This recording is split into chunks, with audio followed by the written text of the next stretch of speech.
धर्म प्रेमी सज्जनों, आदरणीय मातृशक्ति, बड़े वीडियो के माध्यम से हम इस समय प्रेम तत्व पर विशेष रूप से चिंतन कर रहे हैं। प्रेम का ही एक रूप होता है राष्ट्र प्रेम। राष्ट्र शब्द की पहली अवधारणा वैदिक साहित्य में मिलती है। यजुर्वेद की वो ऋचा जिसमें कहा गया है वयम राष्ट्रहिते जाग्रयाम पुरोहिताः, हमें राष्ट्र के हित में हमेशा सावधान रहना चाहिए। इसी को हम राष्ट्र प्रेम कह लें, इसी को हम देश प्रेम कह लें, इसी को हम जन्मभूमि से प्रेम कह लें, इसी को हम अपने वतन से प्रेम कह लें। नाम कुछ भी हो, बात एक ही है। किसी कवि ने बड़ी सुंदर बात कही है, विश्वत रेखा का वासी जो जीता है नित हाँफ हाँफ कर, मातृभूमि की खातिर वो भी कर देता निज प्राण निछावर। विश्वत रेखा का वासी जो भीषण गर्मी में रहता है, वो भी देश प्रेम के कारण अपने देश के ऊपर अपने प्राणों का परित्याग कर देता है, प्राण न्यौछावर कर देता है। बड़ा विलक्षण होता है ये राष्ट्र प्रेम, देश प्रेम। और देश प्रेम की कीमत वही समझता है जिसने गुलामी देखी हो, जिसने परतंत्रता का दंश झेला हो। हमारा देश सदियों तक गुलाम रहा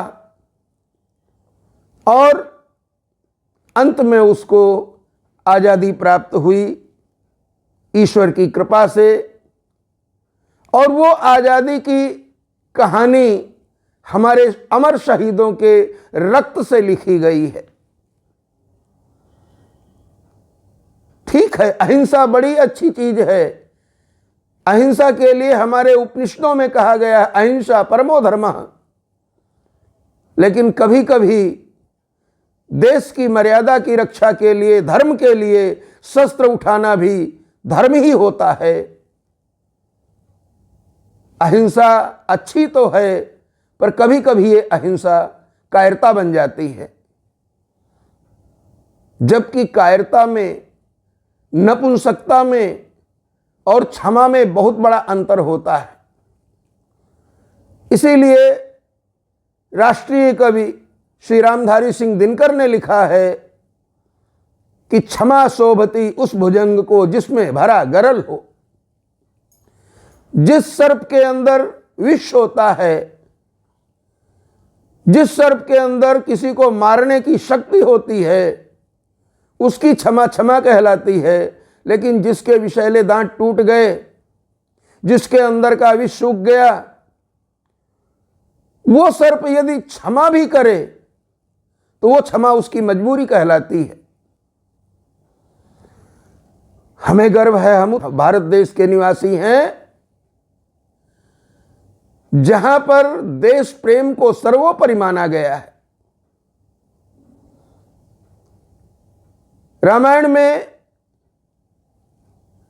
और विशेष रूप से श्री रामचरितमानस में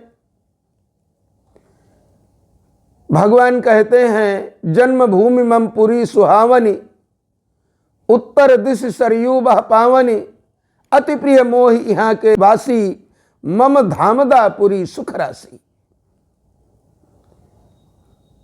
श्री वाल्मीकि जी ने रामायण में लिखा है कि भगवान श्री राम जी लक्ष्मण जी से कहते हैं, जब लक्ष्मण जी ने भगवान से कहा, प्रभु देखिए सोने की लंका कितना चमक रही है, कैसे प्रकाशित हो रही है। सूर्य की किरणें जब इस सोने की लंका के ऊपर पड़ती हैं तो ऐसा लगता है जैसे आकाश में बिजली चमक रही हो। भगवान ने कहा, यद्यपि स्वर्णमयी लंका, लंका यद्यपि स्वर्ण निर्मित है, लक्ष्मण न में रोचते, लेकिन हे लक्ष्मण, ये पराई सोने की लंका मुझे बिल्कुल नहीं रुचती है। मेरे लिए तो मेरी मिट्टी की अयोध्या ही सब कुछ है। यद्यपि स्वर्णमयी लंका लक्ष्मण न मे रोचते, जननी जन्मभूमिश्च स्वर्गादपि गरीयसी। जननी जन्म देने वाली माता और जन्मभूमि स्वर्ग से भी श्रेष्ठ है। एक बार किसी आचार्य ने अपने शिष्य से कहा, बेटा स्वर्ग की मिट्टी लेकर के कल आना। कई विद्यार्थी खाली हाथ वापस आ गए, पर एक बच्चा थोड़ी सी मिट्टी एक कागज में पुड़िया में लेकर के आया और कहता है, भगवान गुरुदेव ये स्वर्ग की मिट्टी है। आचार्य ने पूछा, वत्स ये आपको मिली कहां से? स्वर्ग की मिट्टी आपने कैसे प्राप्त की? उस बालक ने बड़ा सुंदर, बड़ा निर्दोष सा जवाब दिया कि हे गुरुदेव, मेरा स्वर्ग तो मेरी मां की चरणों में है। यह मेरे मां के चरणों की रज है और मेरे लिए ये संसार की सबसे बहुमूल्य वस्तु है। तो जननी जन्मभूमिश्च स्वर्गादपि गरीयसी। हमारे देश में पहला वो शहीद, आजादी की लड़ाई का पहला वो योद्धा जो फांसी के फंदे को चूमता है, 14 साल का एक बालक खुदीराम बोस। जब उसको ब्रिटिश हुकूमत ने फांसी की सजा सुनाई तो बच्चा हंस पड़ा। लोगों को लगा कि शायद बालक को पता नहीं होगा कि इसे क्या सजा दी गई है। तो उन्होंने पूछा, बेटा समझते हो कि तुम्हें सजा क्या मिली है? अभी तुम्हें फांसी पे लटका दिया जाएगा, तुम्हारी आंखें बाहर निकल आएंगी, गर्दन लंबी हो जाएगी, जबान बाहर निकल आएगी और तुम्हारी मृत्यु हो जाएगी। बालक ने अपने हाथ में ली हुई पुस्तक को सामने किया और वो पुस्तक थी श्रीमद् भगवद गीता, और उसको सामने करके कहता है, नैनम छिन्दन्ति शस्त्राणि नैनम दहति पावकः न चैनम क्लेदयन्ते आपो न शोषयति मारुतः वासांस जीर्णानि यथा विहाय नवानि गृह्णाति नरोपराणि तथा शरीराणि विहाय जीर्णा नन्यानि संयाति नवानि देहि। मरना तो एक खेल है। जन्म क्या है? पिंजड़े में बंद होना हंस का। मृत्यु क्या है? मुक्त होना ईश्वर के अंश का। और जीवन तो सहज परमात्मा का खेल है। दीप जलता है कि जब तक शेष बाती तेल है। जो देशभक्ति का जुनून पालते हैं उन्हें मृत्यु का भय नहीं रह जाता है, और जो मृत्यु के भय से ऊपर उठ जाते हैं वो मरकर भी अमर हो जाते हैं। मैंने सुना है, अनेक देशभक्तों के दर्शन भी किए हैं, नजदीक से उनसे मुलाकात हुई है।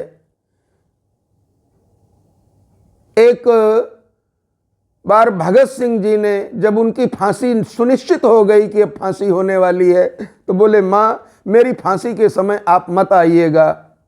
पुत्र प्रेम में कहीं आपकी आंखों से आंसू निकल आए तो दुनिया क्या कहेगी कि भगत सिंह की मां अपने पुत्र के लिए रो रही है। अरे मैं मरूंगा नहीं, बल्कि मरकर भी अमर हो जाऊंगा।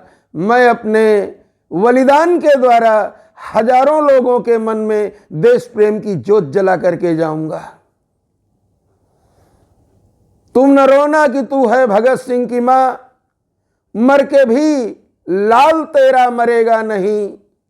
डोली चढ़ के तो लाते हैं दुल्हन सभी, हंस के हर कोई फांसी चढ़ेगा नहीं। क्या जज्बा था, क्या जुनून था, क्या देश पर मर मिटने की भावना थी, क्या स्वतंत्रता को प्राप्त करने की ललक थी, लगन थी। कितने बलिदानों के बाद आज वो समय आया कि हम एक स्वतंत्र देश में जी रहे हैं, स्वतंत्र देश के नागरिक हैं। आज हमारे ऊपर विदेशी हुकूमत की तलवार हमारे गर्दन पे नहीं लटक रही है। हाँ, ये बात अलग की है कि हम भले ही राजनैतिक रूप से स्वतंत्र हैं, लेकिन मानसिक रूप से वही गुलामी अभी भी चली आ रही है। हम हिंदी बोलने में शर्म महसूस करते हैं, अपनी राष्ट्रभाषा को गंवारू समझते हैं, संस्कृत भाषा का अध्ययन करना नादानी माना जाता है और अंग्रेजी में बात करना, विदेशी संस्कृति में ढल करके उसके तौर तरीकों में जीना, इसी में हम अपने को सभ्य मानते हैं। लेकिन मैं मानता हूं कि ऐसी सोच ये जाहिर करती है कि भले ही हम राजनैतिक रूप से आज़ाद हो गए हों, लेकिन मानसिक रूप से आज़ाद नहीं हुए। पिता पिता होता है, अन्य कोई बुजुर्ग पिता तुल्य कहा जा सकता है, लेकिन हर व्यक्ति को पिता नहीं कहा जा सकता है। वैसे हमारी संस्कृति ही हमारी धरोहर है, उसे हमें यत्नपूर्वक संभालना चाहिए। दूसरी संस्कृतियों का हम आदर तो कर सकते हैं, उनकी अच्छी बातों को सम्मान तो दे सकते हैं, लेकिन अपनी संस्कृति को त्यागना नहीं है, अपनी संस्कृति से भागना नहीं है। बंधुओं, ध्यान रहे, हमारी पहचान भारतीय होने में है, हमारी पहचान भारतीयता में है। स्वामी विवेकानंद जी जब शिकागो अमेरिका में विश्व धर्म संसद में गए बोलने के लिए, उस समय तक लोगों की कुछ ऐसी अवधारणा थी कि भारत तो एक सपेरों का देश है, जादू टोने वाला देश है। लेकिन ये स्वामी विवेकानंद जैसे महापुरुष ने जाकर के पश्चिमी देशों में भारतीयता का ध्वज फहराया और संसार को ये साबित करके बताया कि भारत विश्व गुरु है। संसार में जितनी अच्छी चीजें हैं उसका संबंध कहीं ना कहीं भारत से है। एक पाश्चात्य विद्वान ने, विचारक ने लिखा है कि दूसरे देश मानव की जन्मभूमि है, मनुष्यों की जन्मभूमि है, लेकिन भारतवर्ष जो है मनुष्यता की जन्मभूमि है। उदयनाचार्य नाम के आचार्य ने लिखा है कि सूर्य भगवान पूर्व से उदय होकर पश्चिम में जाकर अस्त हो जाते हैं और इस बात का परिचय देते हैं कि सभ्यता का उदय पूर्व में होता है, यानी भारत में होता है, और सभ्यता का विनाश पश्चिम में जाकर के होता है। हाँ, एक बात जरूर है, भारत विश्व गुरु था और भारत में विश्व गुरु होने की क्षमता है, बशर्ते कि लोग अपनी मर्यादा का ध्यान रखें। जिसे सचमुच अपने देश से प्रेम है वो कोई भी ऐसा कुकृत्य नहीं करेगा जिसका समाज में अनादर हो, जिससे समाज में अपयश हो। सच्चा देशभक्त हमेशा ऐसा कार्य करेगा जिससे कि उसके देश का नाम विश्व में सबसे पहले लिया जाए, उसके देश का झंडा हर झंडे से ऊंचा हो। ऐसे कर्म करेगा वो, और हमें ऐसे कर्म ही करने चाहिए। बंधुओं, हमें गर्व होना चाहिए कि संसार की मैथमेटिक्स अधूरी थी जब तक हमारे देश ने जीरो को प्रस्तुत नहीं किया। तभी तो कहते हैं जब जीरो दिया मेरे भारत ने तब दुनिया को गिनती आई, तारों की भाषा दुनिया को भारत ने पहले सिखलाई। चाहे सभ्यता हो, चाहे संस्कृति हो, चाहे संगीत हो, चाहे साहित्य हो, चाहे किसी प्रकार की कला हो, हर चीज की जन्मभूमि भारतवर्ष है।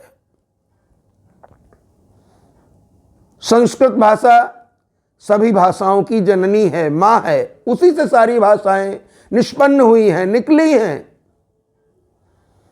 भले ही आज का व्यक्ति संस्कृत भाषा को पढ़ना नहीं चाहता, क्यों? उसे अपना लाभ नहीं दिख रहा है।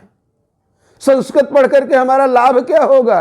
अंग्रेजी पढ़ने से तो हम इंटरनेशनल हो जाएंगे, संस्कृत भाषा पढ़ करके हम बैकवर्ड हो जाएंगे। क्या बेवकूफी वाली सोच है। बंधुओं, आज भी इतना ज्ञान भरा पड़ा हुआ है हमारे वैदिक साहित्य में, हमारे धर्म ग्रंथों में, हमारे देश की विभिन्न विधाओं के आचार्यों के द्वारा लिखे हुए सदग्रंथों में, कि उससे हम एक नहीं अनेक विश्व को ज्ञान प्रदान कर सकते हैं। बंधुओं, एक बात और,